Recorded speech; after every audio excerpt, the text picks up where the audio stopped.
Remember that Narayan is another name for Lord Vishnu, right? And this doesn't have to be your god, but let's say in the Vedic tradition, Vishnu is the preserver of the universe, Shiva is the dissolver of the universe, and Brahma is the creator of the universe. So you've got this triad or trinity of gods that are in charge of certain principles of the universe.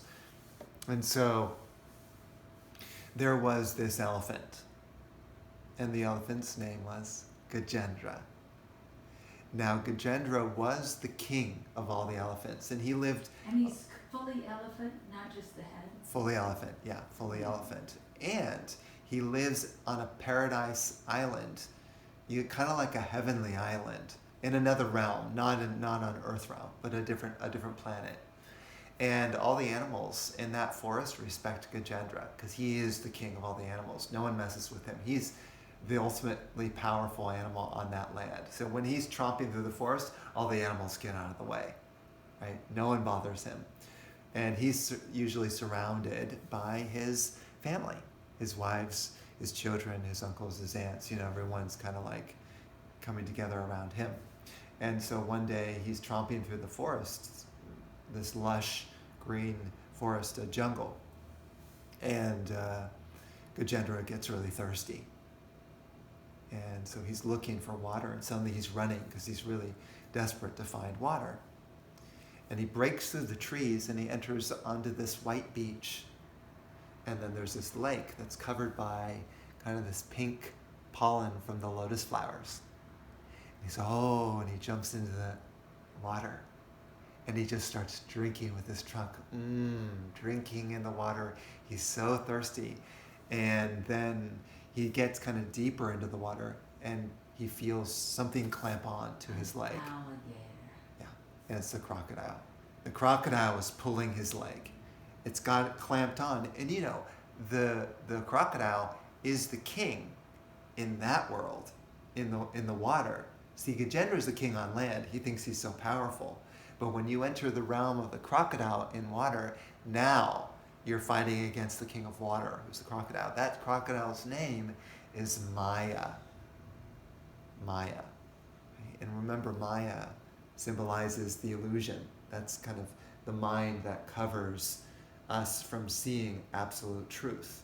So Maya's pulling him down, and so there's this big fight that happens between the mighty Gajendra and this powerful crocodile. And so they end up fighting for 1,000 years in the water. And Can he step on him? Well, it can't be done, especially if you're in the deeper water. The crocodile has the advantage. And all of Gajendra's relatives on shore are watching him helplessly. They can't do anything. They can't save Gajendra. They don't know what to do. So they're seeing he's in trouble and he's fighting. And then after 1,000 years, finally, Gajendra gets tired. And he says, I can't fight anymore. I'm dying. And the water starts to pour into his throat. And he says, this is it. And he begins to grieve the ending of his life. He really realizes this is truly the end. When you realize you're mortal, right? You're going to die. So he's going to die. And then he says, I wish I had help, he says to himself, but none of my relatives can do it. And then it dawns in his mind a prayer that he had said in a previous lifetime as a great king in India, because he was a great king in India in his past lifetime. He remembers a prayer, and it's calling Narayan, Narayan, Sri Narayan, please help, oh Govinda, oh Narayan, please help me. This prayer dawns in his mind, and he says, my God can help me. That's the only one left. And then he thinks to himself, but I must give something to my God. I must offer something to my Lord. And then so he's searching around, and he finds this pink lotus flower. he says, oh, this is my offering to my God. And with his trunk, he raises the flower to the sky and chants, sings. Narayan, Shri Narayan, Narayan,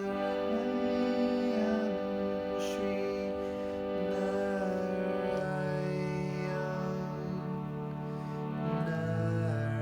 Narayan, Shri Narayan,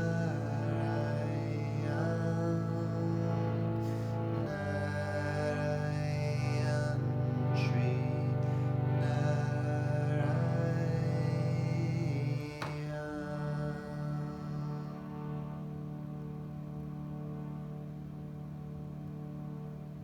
Tears flowing from his eyes as he's singing this last song to his Lord, holding the flower to the sky. O Govinda, O Narayan, please help me. I'm lost. You are the only one that can save me. This is the ending of my life. Please, rescue me.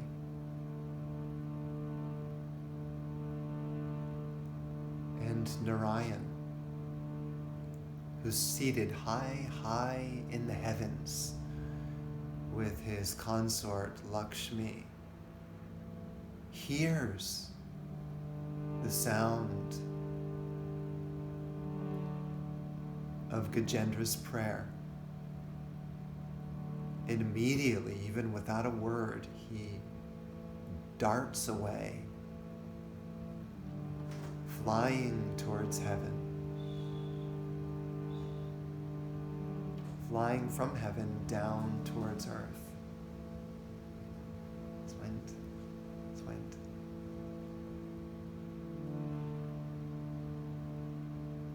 And he reaches heaven. He sees Gajendra and takes the lotus flower from his trunk.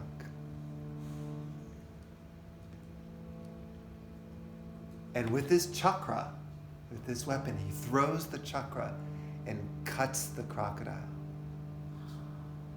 and pulls Gajendra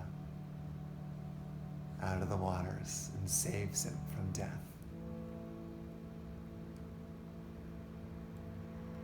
And in that moment, the touch, just the touch from his Lord, his God, freed Gajendra from all suffering and pain forevermore. He became liberated through his devotion, his love. Just chanting that one mantra from the heart, one mantra, one call with the yearning from his heart, because he was dying. But you know, when you're dying and you know it's the end, your heart is wide open because there's no more life. You're not looking to the future to live a life or to the past of what you've done.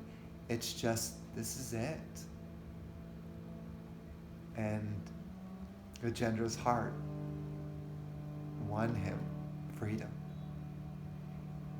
And that is why we're chanting here tonight in satsang.